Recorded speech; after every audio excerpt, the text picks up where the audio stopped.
Hello everyone, myself Avdesh Singh, chemistry faculty at Guru Group of Education, Surajgarh. और आज हम बात करने जा रहे हैं स्टीरियो केमिस्ट्री के बारे में, त्रिविम रसायन के बारे में। और स्टीरियो केमिस्ट्री में जो हमारा सबसे पहला टॉपिक है, फर्स्ट जो हम टॉपिक ले रहे हैं उसका नाम है आइसोमेरिज्म यानी समावयवता। तो यहाँ पर ध्यान रखेंगे कि जो आइसोमेरिज्म है, समावयवता है, इसकी सबसे पहले खोज 1820 में की थी जर्मन केमिस्ट थे जिनका नाम था लीबिंग, और दूसरे जो साथ में थे इसके वो थे वोलर। यानी कहने का अर्थ यह है कि जो आइसोमेरिज्म है, इसकी जो डिस्कवरी है वो 1820 में जर्मन केमिस्ट लीबिंग और वोलर ने की थी। उन्होंने जो खोज की थी, उन्होंने बताया कि जो कंपाउंड है AgOCN, जिसको उन्होंने कहा सिल्वर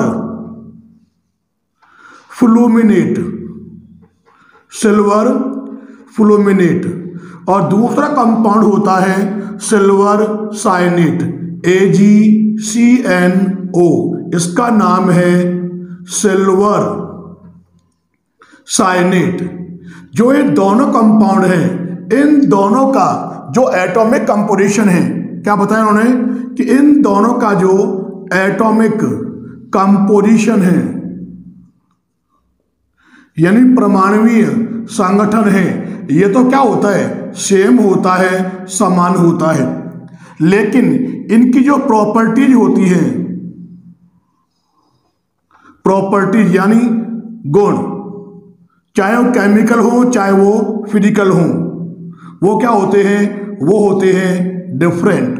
यानी कहने का अर्थ यह है कि लीबिंग और वोलर ने पाया कि सिल्वर फ्लूमिनेट और सिल्वर साइनेट, इन दोनों का जो एटॉमिक कंपोजिशन है यानी परमाणुवीय संगठन है, वो क्या है, सेम। यानी दोनों में एक एक Ag है, एक कार्बन है, एक नाइट्रोजन है और एक ऑक्सीजन है। यानी दोनों का जो एटॉमिक कंपोजिशन है वो क्या है, सेम है। लेकिन इन दोनों की जो प्रॉपर्टीज होती है, चाहे वो फिजिकल हो चाहे वो केमिकल प्रॉपर्टीज हो, वो क्या होती हैं, डिफरेंट होती हैं। इसलिए इनको आपस में क्या कहा, उन्होंने कहा आइसोमर। इसके पश्चात जो बताने वाले थे, एक तो थे बर्जीलियस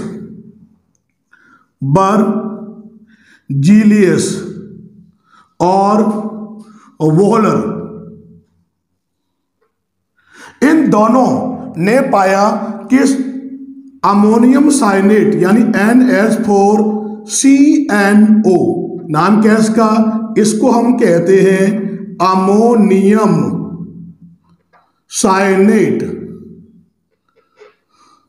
और दूसरा कंपाउंड है यूरिया NH2CONH2, इसका नाम है यूरिया। अगर आप ध्यान से देखें तो अमोनियम साइनेट और जो मैंने यहां पर ये यूरिया लिखा है, इन दोनों का जो मॉलिक्यूलर फार्मूला है, अगर आप देखें तो ये होता है CH4N2O। यानी इन दोनों में एक कार्बन है, दोनों में ही 4 हाइड्रोजन है, 2 नाइट्रोजन है और एक क्या है, ऑक्सीजन। यानी कहने का अर्थ यह है कि इन दोनों का जो मॉलिक्यूलर फार्मूला है, यानी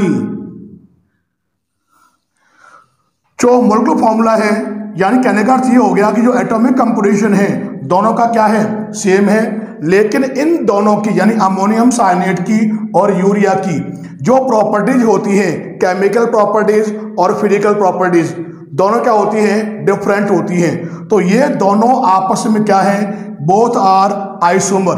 और ये जो फिनोमेना होता है, प्रोसेस होता है, इसको हम नाम देते हैं क्या, आइसोमेरिज्म। और आप जैसे जानते भी हैं कि जो यूरिया है, ये सबसे पहले सिंथेसाइज किया गया फर्स्ट ऑर्गेनिक कंपाउंड था जो लैब में सिंथेसाइज किया गया था बाय वोलर। और इन दोनों की बारे में जो बताने वाले थे वो कौन थे? बर्जीलियस और वोलर ने पाया कि दोनों का जो एटॉमिक कंपोजिशन है यानी जो मॉलिक्यूलर फार्मूला है वो क्या है? सेम है, लेकिन दोनों की जो प्रॉपर्टी होती हैं केमिकल और फिजिकल दोनों क्या होती हैं? डिफरेंट होती हैं। और यहाँ पर आप ध्यान रखेंगे कि जो ये आइसोमेरिज्म टर्म है, आइसोमेरिज्म यानी समावयवता जो टर्म है, जो शब्द है, ये सबसे पहले जिसने दिया था वो दिया गया था किसके द्वारा? बर्जीलियस के द्वारा दिया गया ये शब्द था आइसोमेरिज्म। ये आप यहां पर ध्यान रखेंगे। अब क्वेश्चन ये है कि ये जो दोनों मैंने यहां पे लिखे हैं, इन दोनों की जो प्रॉपर्टीज होती हैं उनमें डिफरेंस क्यों होता है? तो इसके बारे में जो बताने वाले थे वो थे गैलियोसेक। और जो ये गैलियोसेक थे, जो केमिस्ट थे, उन्होंने ये बताया कि ये जो दोनों मैंने यहाँ पे लिखे हैं इनमें होता क्या है कि mode of attachment of atom, जो वर्ड मैंने यहाँ पे काम में लिया ध्यान रखोगे, ये क्या है? Mode of attachment, mode of attachment of atoms in compound. यह होता है रेस्पॉन्सिबल किसके लिए? आइसोमेरिज्म के लिए। ड्यू टू यानी कहने का अर्थ यह है कि जो आइसोमेरिज्म है उसके लिए रेस्पॉन्सिबल क्या होता है? यह होता है आइसोमेरिज्म के लिए due to mode of attachment of atoms in compound. यानी कंपाउंड जो है इन दोनों में आप देखोगे कि जो एटम्स प्रेजेंट हैं उनके जोड़ने का जो तरीका है वो क्या हो? दोनों का, दोनों में ही क्या डिफरेंट है? भिन्न भिन्न है। इसलिए इन दोनों की जो प्रॉपर्टीज होती हैं या इन दोनों की जो प्रॉपर्टीज होती हैं जो आपस में आइसोमर होती हैं वो क्या होती है? डिफरेंट होती हैं। और यहाँ पर आपको मैंने बताया कि जो ये आइसोमेरिज्म टर्म है यानी कहने का अर्थ जो समावयवता जो ये शब्द होता है, ये टर्म, ये शब्द दिया गया था सबसे पहले बर्जीलियस के द्वारा। तो यहाँ तो हमने बात की जो आइसोमेरिज्म है उसके इंट्रोडक्शन के बारे में, उसके संक्षिप्त परिचय के बारे में। अब यहाँ पर हम जो ये आइसोमेरिज्म है, जो समावयवता है, इसको हम एक और एग्जाम्पल लेकर हम समझेंगे। तो यहाँ पे मैंने क्या किया, यहाँ पर हम लिखेंगे सबसे पहले मॉलिक्यूलर फार्मूला, जिसको हम हिंदी में कहते हैं अणुसूत्र। और मान लिया मैंने यहाँ पर जो मॉलिक्यूलर फार्मूला लिया है वो लिया मैंने यहाँ पर C2H6O ले लिया। और जो ये अणुसूत्र मैंने यहाँ पे लिखा है, मॉलिक्यूलर फार्मूला लिखा है, इसके द्वारा हम क्या करेंगे? दो ऑर्गेनिक कंपाउंड को, दो कार्बनिक यौगिकों को हम रिप्रेजेंट करेंगे, निरूपित करेंगे। तो देखिए मैंने सबसे पहले जो कंपाउंड यहाँ पे लिखा वो लिखा है मैंने यहाँ पर CH3CH2 और यहाँ लगा दिया मैंने क्या? OH। और जो कंपाउंड यहाँ पे आप देख रहे हैं इसमें देखोगे आप 2 कार्बन है और 6 हाइड्रोजन है और 1 ऑक्सीजन है। यानी इस कंपाउंड का जो मॉलिक्यूलर फार्मूला है वो क्या है? C2H6O है। और जो ये कंपाउंड मैंने यहाँ पे लिया है इसको हम कहते क्या है? ये होता है इथाइल एल्कोहल, एथिल एल्कोहल। और यहाँ पर हम जो दूसरा कंपाउंड, दूसरा जो ऑर्गेनिक कंपाउंड है जिसको हम रिप्रेजेंट करेंगे वो देखिए मैंने यहाँ पर ये ले लिया CH3, ये हो गया O और यहाँ लगा लिया मैंने CH3। अब आप जानते हैं इसमें ये डाइवैलेंट जो ऑक्सीजन ग्रुप है ये लगा हुआ है और ये ग्रुप है मिथाइल, ये भी क्या है? मिथाइल ग्रुप है। कौन सा? ईथर। तो नाम क्या हो जाएगा इसका? हमने कॉमन नेम लिखा डाई मिथाइल ईथर। तो जो मैंने यहां पर ये लिया है डाई मिथाइल ईथर, ये कॉमन नेम है। इसमें भी अगर आप देखें तो इसमें भी क्या है? 2 कार्बन है, 6 H एटम्स हैं और 1 ऑक्सीजन एटम है। यानी ये जो दोनों कंपाउंड मैंने यहां लिए हैं, दोनों का जो मॉलिक्यूलर फार्मूला है, अणुसूत्र है, वो क्या है? सेम है, समान है। और आप जानते हैं कि जो इथाइल अल्कोहल है इसका अगर आप IUPAC नेम लिखें तो ये होता है इथेनॉल। ये इसका हो गया IUPAC नेम। अगर आप इसका IUPAC नेम लिखें तो ये हो जाएगा, नाम क्या इसका IUPAC में? ये हो जाएगा मैथॉक्सी मीथेन। ये इसका IUPAC नेम हो गया।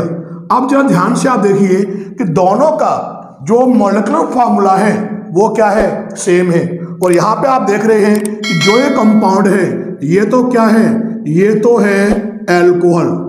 क्यों? क्योंकि इसमें OH ग्रुप क्या है, प्रेजेंट है। लेकिन जो दूसरा कंपाउंड मैंने यहाँ पे लिया है ये क्या है, ये होता है एक ईथर। और यहाँ पर आप देख रहे हैं कि दोनों का जो मॉलिक्यूलर फार्मूला है वो क्या है, सेम है। लेकिन इनमें जो प्रेजेंट जो क्रियात्मक समूह है, फंक्शनल ग्रुप हैं, वो क्या है, डिफरेंट हैं। एक अल्कोहल है और एक क्या है, ईथर। तो दोनों की जो फिजिकल प्रॉपर्टीज होंगी और जो केमिकल प्रॉपर्टीज होंगी वो क्या हो जाएंगी, डिफरेंट हो जाएंगी।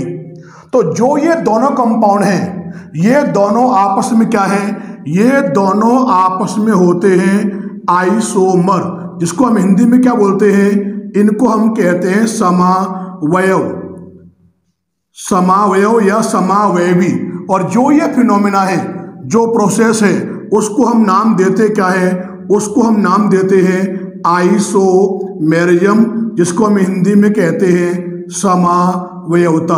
तो यहां देखिए जो ये दोनों टर्म मैंने यहां पर लिखी है, कौन कौन सी, एक तो आइसोमर और एक आइसोमेरिज्म, इनको हम डिफाइन कैसे करेंगे उसके बारे में यहां पर हम एक बार वापस बात कर रहे हैं। तो यहां ध्यान रखेंगे, ऐसे compound, such compounds those have same molecular formula, यानी ऐसे यौगिक जिनका अणुसूत्र क्या हो, समान हो, लेकिन उनकी केमिकल प्रॉपर्टीज या उनकी फिजिकल प्रॉपर्टीज या दोनों प्रॉपर्टीज क्या हो, डिफरेंट हो।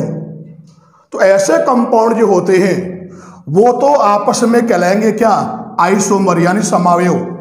और जो ये फिनोमिना या जो प्रोसेस होगा वो कहलाएगा क्या, आइसोमेरिज्म।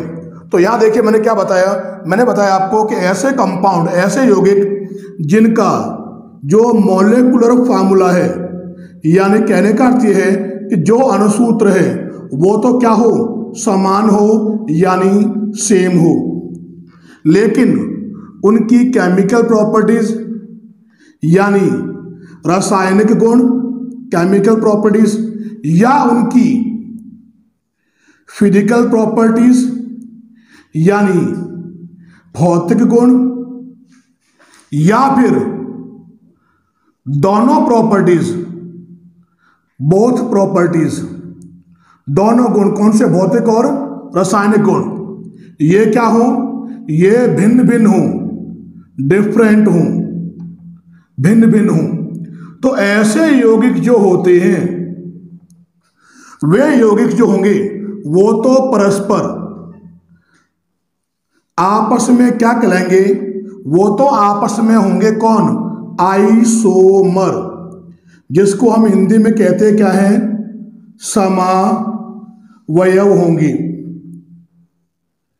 लेकिन ये जो प्रोसेस होगा, ये जो प्रोसेस है, यह हम कहते हैं फिनोमिना है, प्रक्रिया है, उस प्रक्रिया को हम कहते हैं क्या है, वो कहलाएगी क्या, आइसोमेरिज्म यानी समावयवता कहलाएगी। तो ये तो यहां पर हमने बात की किसके बारे में, कि जो आइसोमेरिज्म है उसको हम किस प्रकार से डिफाइन कर सकते हैं। और यहां हमने एग्जांपल लिया और आप देख रहे हैं कि दोनों का जो मॉलिक्यूलर फार्मूला है वो क्या है, दोनों का सेम है, लेकिन दोनों में जो फंक्शनल ग्रुप है वो क्या है, डिफरेंट है। एक अल्कोहल और एक क्या है, ईथर। तो दोनों की जो फिजिकल प्रॉपर्टीज होंगी, रासायनिक गुण होंगे और भौतिक गुण होंगे, वो क्या होंगे, भिन्न भिन्न होंगे, डिफरेंट होंगे। तो ये दोनों आपस में कहलाएंगे क्या, ये दोनों कहलाएंगे आपस में क्या, आइसोमर यानी समावयव। और ये जो फिनोमिना या जो प्रोसेस है वो क्या कहलाएगा, आइसोमेरिज्म यानी समावयवता कहलाएगी। तो ये तो हमने बात की यहाँ पर आइसोमेरिज्म के इंट्रोडक्शन और उसकी डेफिनेशन के बारे में। अब यहाँ पर हम बात करने जा रहे हैं टाइप्स ऑफ आइसोमेरिज्म के बारे में, यानी समावयवता के प्रकार के बारे में। तो यहां पर आप ध्यान रखेंगे कि जो ये आइसोमेरिज्म है समावय होता है, इसको सबसे पहले दो वर्गों में बांटा गया है, यानी मुख्य रूप से दो प्रकार की होती है। जो सबसे पहली है वो कौन सी? अपनी स्ट्रक्चरल आइसोमेरिज्म यानी संरचनात्मक समावयता, और दूसरी होती है कौन सी? स्टीरियो आइसोमेरिज्म, जिसे हम कहते हैं त्रिविम समावयता। अब यह देखिए हम बात कर रहे हैं कि जो स्ट्रक्चरल आइसोमेरिज्म है, संरचनात्मक समावयता होती है, ये 5 प्रकार की होती है। और ये 5 प्रकार कौन कौन से हैं आप देखिए उनको याद करने का तरीका। तो यहाँ देखिए, यहाँ लिखा मैंने P यानी फिजिक्स, ये हो गया C केमिस्ट्री, M ये हो गया मैथ, ये हो गया T यानी ट, और ये हो गया आपका F physics, chemistry, math, T, F tough. ये हो गया याद करने का तरीका। अब जो मैंने यहाँ पर ये लिखा है P क्या होता है? P होता है पोजीशन आइसोमेरिज्म। और जो ये पोजीशन आइसोमेरिज्म है, इसको हम हिंदी में कहते हैं क्या है? हिंदी में हम कहते हैं स्थिति समावयता। क्या है ये होती है, पहली है स्थिति समावयता। दूसरी है कौन सी? दूसरी होती है C यानी C फॉर चेन आइसोमेरिज्म। और जो ये चेन आइसोमेरिज्म है, इसको हम हिंदी में कहते हैं क्या है? हिंदी में इसको हम कहते हैं श्रृंखला समावयता। दूसरी होगी कौन सी आपके? श्रृंखला समावयता। फिर है M फॉर मेटामेरिज्म। और जो ये मेटामेरिज्म है, इसको हम हिंदी में कहते हैं क्या है? ये होती है मध्यावयवता, यानी अंग्रेजी में कहते हैं इसको मेटामेरिज्म। और यहां लिखा है मैंने T फॉर टोटोमेरिज्म।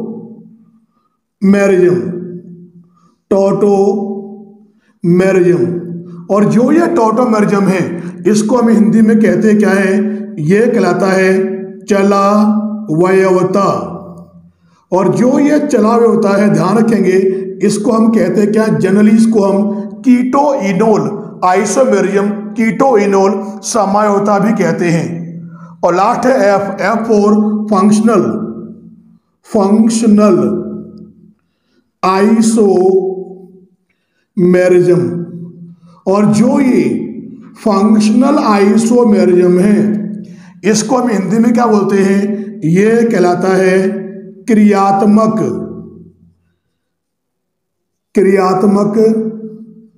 समावयवता, यानी फंक्शनल आइसोमेरिज्म। यानी कहने का अर्थ यह है कि जो आपकी स्ट्रक्चरल आइसोमेरिज्म है, ये 5 प्रकार की होती है: position isomerism, chain isomerism, metamerism, tautomerism और फंक्शनल आइसोमेरिज्म।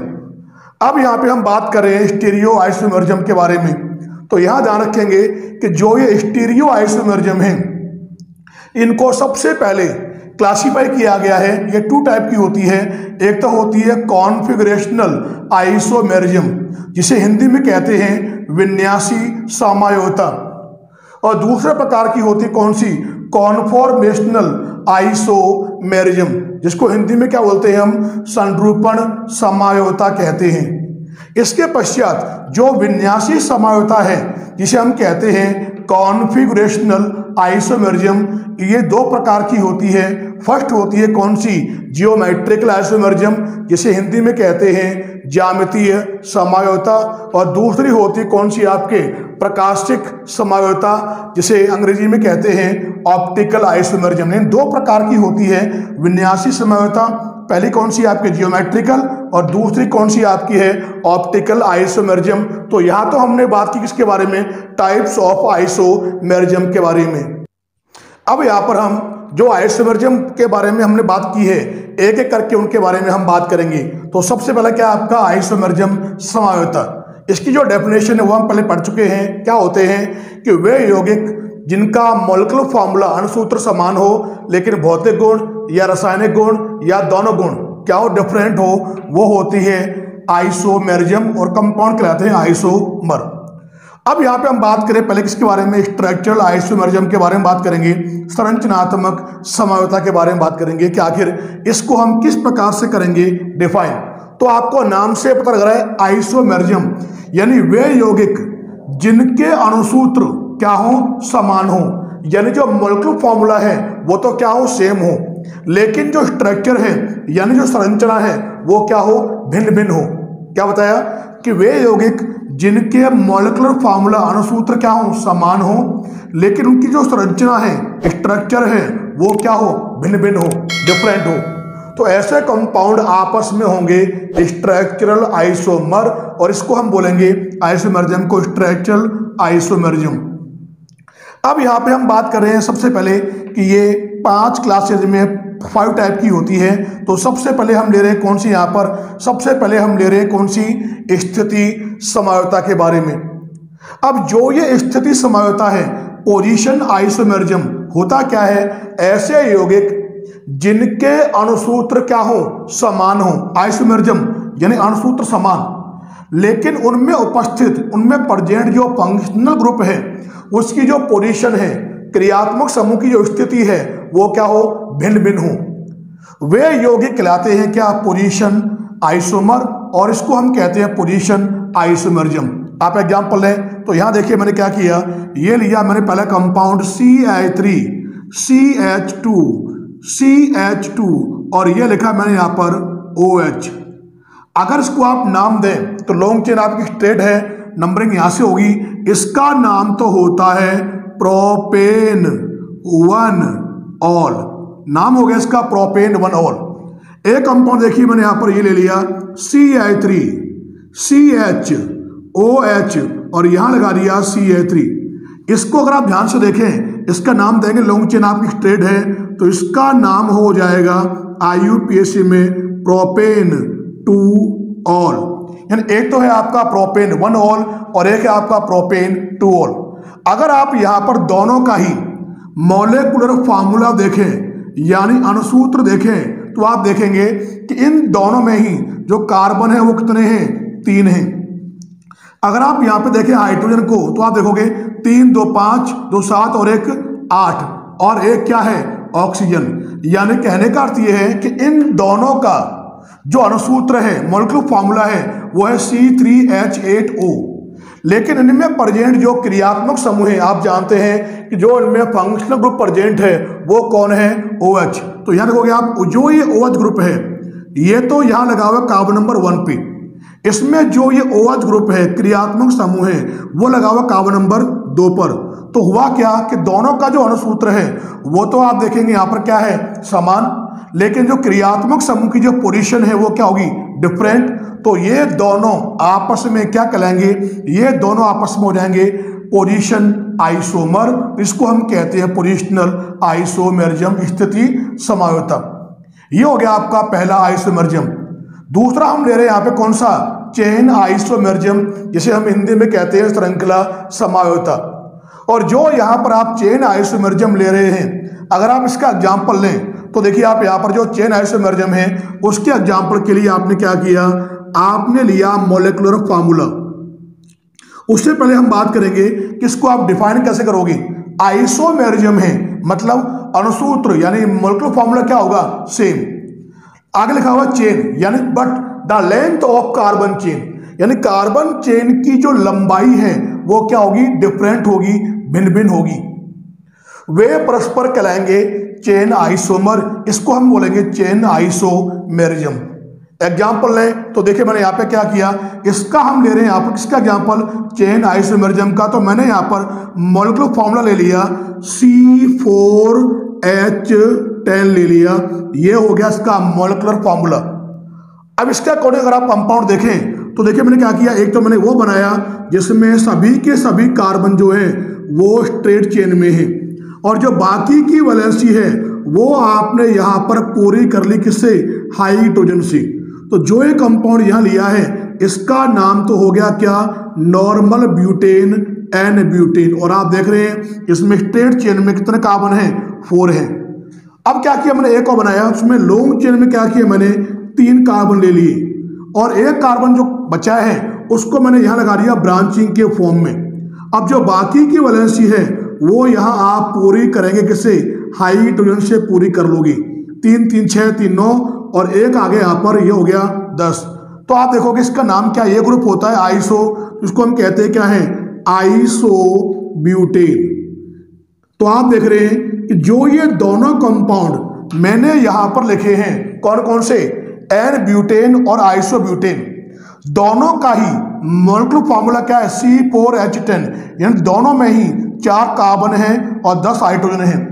लेकिन but the length of carbon chain, यानी आप देखो कि इसमें जो लेंथ है कार्बन चेन की उसमें कितने कार्बन है, उसमें तो है 4 कार्बन। लेकिन यहां जो है लेंथ देखोगे आप इसमें कितने कार्बन है, इसमें 3 कार्बन। तो कार्बन चेन की जो लंबाई है वो क्या होगी, डिफरेंट होगी।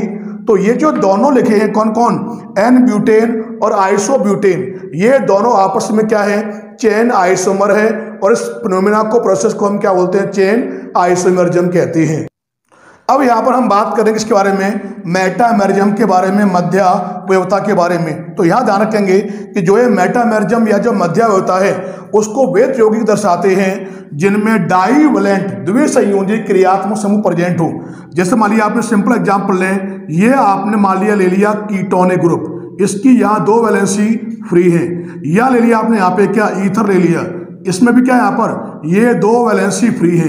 यानी कहने का अर्थ है कि जनरली जो डाईवैलेंट है जिनकी 2 वैलेंसी यहाँ पे क्या फ्री हैं, या जो जिनकी 3 वैलेंसी क्या होंगी, फ्री होंगी, वे दर्शाएंगे इसको। अब आप होता क्या इसके अंदर कि जो ये डाईवैलेंट ग्रुप लगा हुआ है इसके दोनों तरफ, यहाँ और यहाँ, इस तरफ और इस तरफ, जो एल्किल समूह लगे होंगे उनकी जो चेन होगी, उनकी जो लेंथ होगी वो क्या होगी, डिफरेंट होगी। तो ये कहने का अर्थ ये है कि जो द्विसंयोजी क्रियात्मक समूह के दोनों तरफ एल्किल समूह की जो लंबाई है, चेन है एल्काइल ग्रुप की, वो क्या होगी, डिफरेंट। इसीलिए वे जो आइसोमरिज्म को शो करेंगे वो कौन सी होगी, वो होगी मेटामेरिज्म यानी मध्यावयवता। अगर आप एग्जाम्पल लें तो मैंने क्या किया, जो मेटामेरिज्म है इसको समझने के लिए मैंने यहाँ पर मॉलिक्यूलर फॉर्मूला ले लिया और ये लिया मैंने यहाँ पर C4H10O ले लिया। ये है अणुसूत्र यानी मॉलिक्यूलर फार्मूला। अगर आप ध्यान से देखें तो देखो मैंने यहाँ पर O लगा हुआ है, तो देखो मैंने यहाँ पे लिखा CH3, ये हो गया CH2, यहाँ लगा दिया O, ये हो गया CH2 और ये हो गया CH3। अगर आप ध्यान से देखें तो जो ये कंपाउंड मैंने यहाँ लिखा है, इस कंपाउंड में 4 कार्बन है, 10 हाइड्रोजन है और एक क्या है, ऑक्सीजन। ये ग्रुप है इथाइल और ये ग्रुप है इथाइल। तो नाम क्या हो जाएगा इसका, ये हो गया आपका common name di ethyl ether. ये जो O होता है डाईवैलेंट, ये क्या है, ईथर ग्रुप है। अगर आप IUPAC नाम लिखें तो इसका यहाँ पर IUPAC नाम हो जाएगा क्या, एथॉक्सी। ये हो गया ग्रुप पूरा एथॉक्सी और पीछे 2 कार्बन है तो ये हो गया एथॉक्सी एथेन। ये हो गया आपका फर्स्ट कंपाउंड। अब क्या किया आपने यहाँ पर कि इसका जो ये CH2 ग्रुप है जो आप देख रहे हैं, इस CH2 ग्रुप को क्या किया आपने, इस तरफ आपने शिफ्ट कर दिया। तो जो कंपाउंड आपको मिलेगा ये क्या हो जाएगा, ये हो जाएगा CH3। यहां से CH2 गया तो आगे कौन आएगा, O के आगे कौन जुड़ेगा आकर, CH2। ये क्या हो गया यहाँ पर लगा हुआ कौन है, CH2 और ये क्या हो गया यहाँ पर CH3। ये कंपाउंड आपको यहाँ पर मिल गया। अगर आप ध्यान से देखें यहाँ पर तो आप नाम देंगे तो आप देखेंगे, आप जानते हैं ये ग्रुप है कौन सा, ये तो होता है मेथॉक्सी ग्रुप। 1 2 3 तो क्या हो गया इसका नाम, ये हो जाएगा 1 मेथॉक्सी और 3 कार्बन है क्या हो गया, प्रोपेन, यानी 1 मेथॉक्सी प्रोपेन। ये इसका हो गया नाम। और आप देख रहे हैं दोनों की जो स्ट्रक्चर है वो क्या होगी, डिफरेंट होगी। तो ये दोनों आपस में क्या होंगे, मेटामर होंगी यानी मध्यावयवी होंगे ये दोनों। अगर आप यहाँ पर एक एग्जाम्पल और लें तो मैंने क्या किया, इसको लिखा मैंने ब्रांचिंग के रूप में, तो ये हो जाएगा CH3, यहाँ लगा दिया मैंने O और जो 3 कार्बन है उसको मैंने अब इस रूप में लिखा CH3, यहाँ लगा दिया CH3 और यहाँ लगा दिया मैंने एक H। अब जरा ध्यान से आप देखिए, इसमें भी 4 कार्बन है, 10 हाइड्रोजन है और एक क्या है, ऑक्सीजन।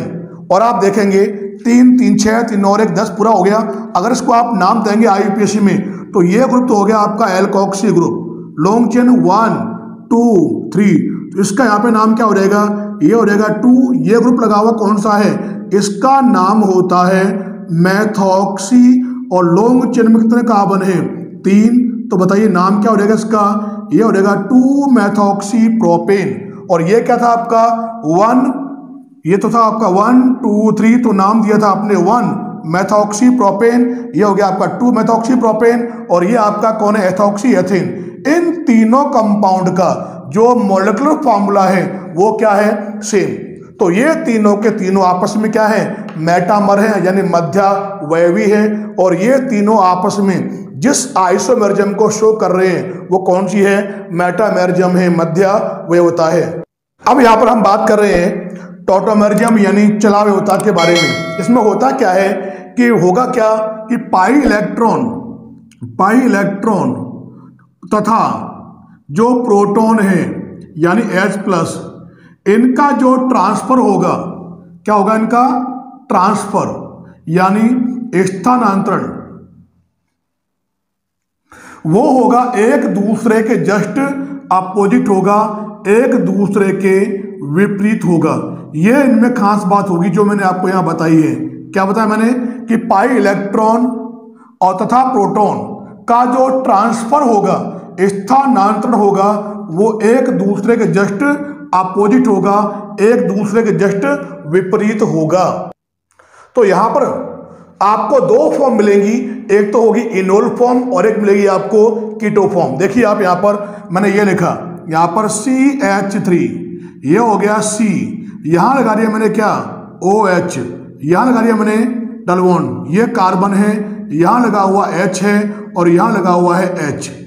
अगर आप ध्यान से देखें जो ये फॉर्म मैंने यहां लिखी है ये क्या है, ये है इनोल फॉर्म है।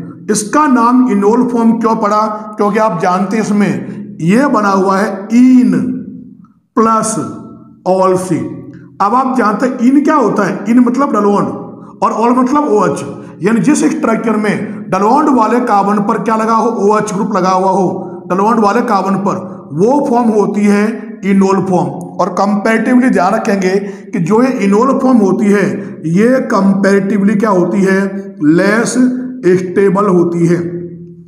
अब इसमें होगा क्या, इसमें यहां होगा क्या टॉटोमेरिज्म यानी चलावयवता होगी। मैंने जैसे आपको पहले बताया था कि प्रोटॉन और पाई इलेक्ट्रॉन, मैंने क्या किया इस बॉन्ड को शिफ्ट कर दिया है मैंने यहां पर। तो आप देखेंगे इसमें क्या हो रहा है, पाई इलेक्ट्रॉन ट्रांसफर हो रहा है और ये H जाएगा H+ ग्रुप में इस वाले कार्बन के पास। तो आप देख रहे हैं दोनों एरो एक दूसरे के जस्ट अपोजिट हैं, यानी प्रोटॉन और पाई इलेक्ट्रॉन का ट्रांसफर एक दूसरे के अपोजिट है। तो यहां जो स्ट्रक्चर आपको मिलेगी देखिए क्या हो जाएगी, ये हो जाएगा CH3, ये हो गया आपका यहाँ पे कार्बन, यहाँ पे क्या आ गया, ये डबल बॉन्ड O, और यहाँ हो जाएगा क्या सिंगल बॉन्ड। और जो ये कार्बन है इसके पास 2 H पहले से हैं, एक H और आ जाएगा। और ये जो फॉर्म आपको मिलेगी इस फॉर्म को हम कहते हैं क्या है, ये होती क्या है, इसका नाम होता है कीटो फॉर्म। और आप जानते हैं CO ग्रुप जिसमें आ जाए वो होती है कीटो फॉर्म। और कंपैरेटिवली अगर बात करते हैं तो ये कीटो फॉर्म होती है वो इनोल फॉर्म के कंपेयर में क्या होती है, मोर स्टेबल होती है, ज्यादा स्थायी होती है।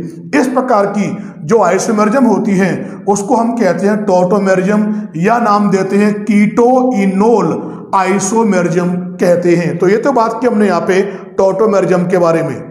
अब यहाँ पर हम बात करेंगे किसके बारे में, फंक्शनल आइसोमेरिज्म के बारे में, क्रियात्मक समावयवता के बारे में।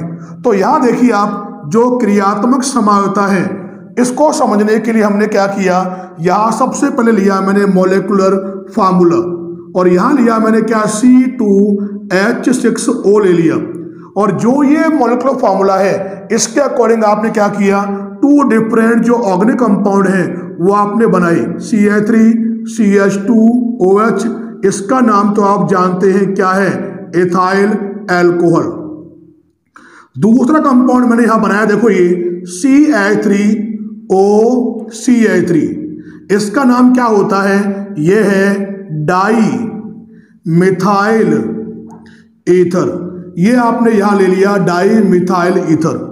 अब जब चेक कीजिए हम बात करेंगे इसकी डेफिनेशन के बारे में। सबसे पहले डेफिनेशन क्या होगी, ऐसे कंपाउंड जिनका मॉलिक्यूलर फॉर्मूला क्या हो, सेम, लेकिन उनमें प्रेजेंट जो फंक्शनल ग्रुप हैं, क्रियात्मक समूह, वो क्या हो, डिफरेंट। अगर आप देखें इन दोनों कंपाउंड का जो मॉलिक्यूलर फॉर्मूला है वो क्या है, C2H6O, यानी दोनों में 2 कार्बन है, 6 हाइड्रोजन है और A1 क्या है, O, लेकिन इनमें प्रेजेंट जो क्रियात्मक समूह है वो क्या, डिफरेंट। कैसे, ये तो क्या है, इसमें है OH ग्रुप, इसमें क्या है, ये है ईथर, तो ये तो है क्या, अल्कोहल, और ये क्या आपका ईथर।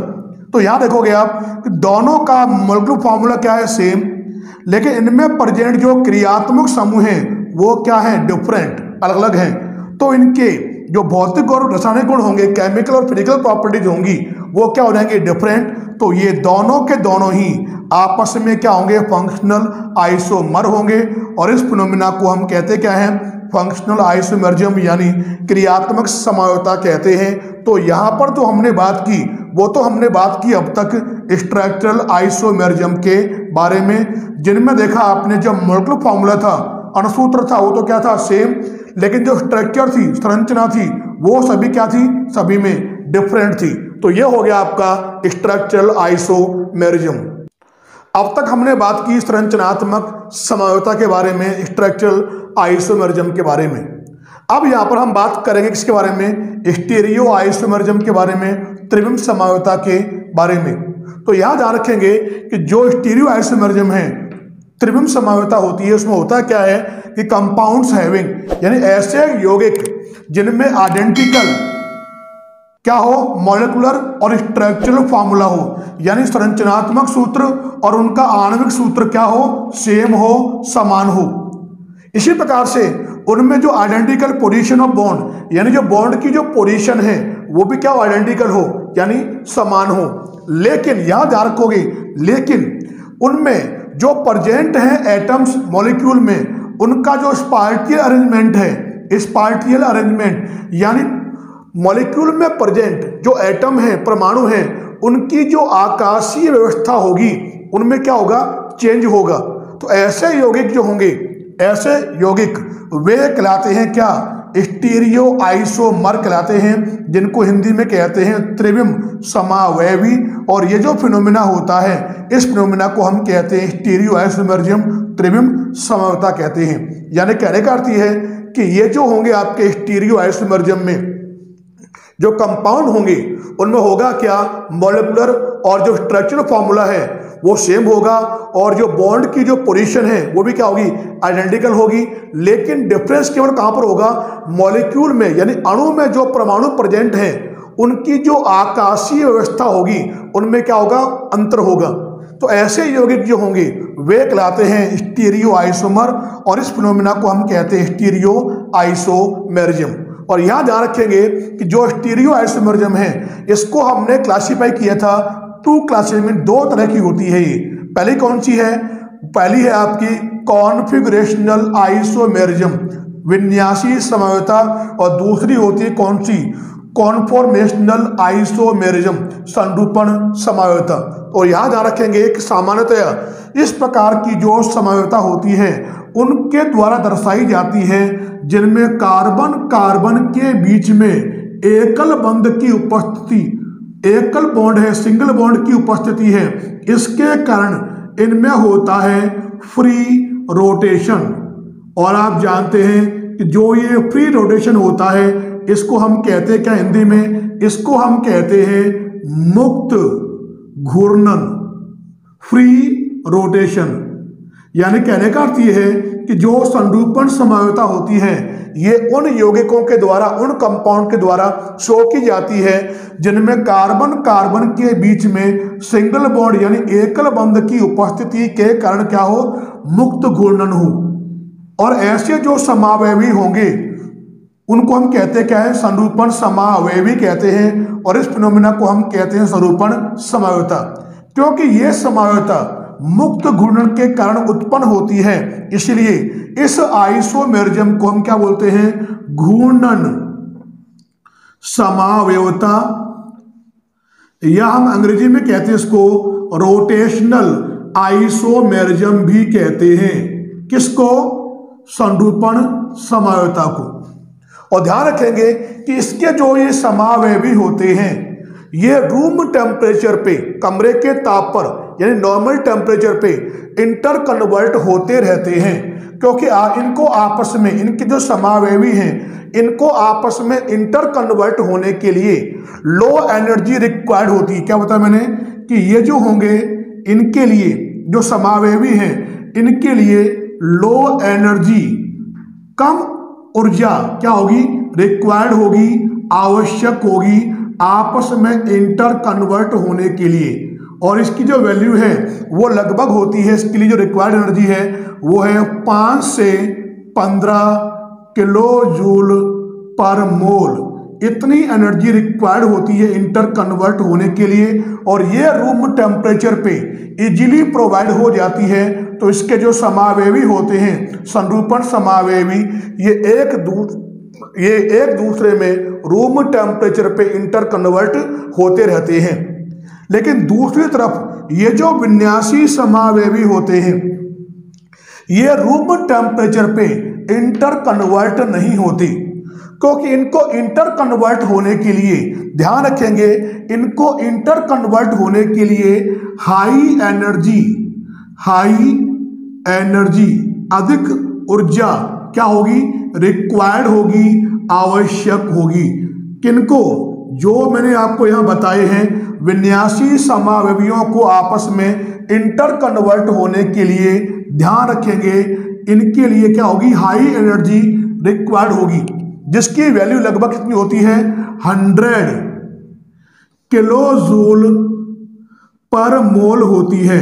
और ये इजीली इनको प्रोवाइड नहीं हो पाती, नहीं मिल पाती, इसलिए ये रूम टेम्परेचर पे आपस में इंटर कन्वर्ट नहीं होते।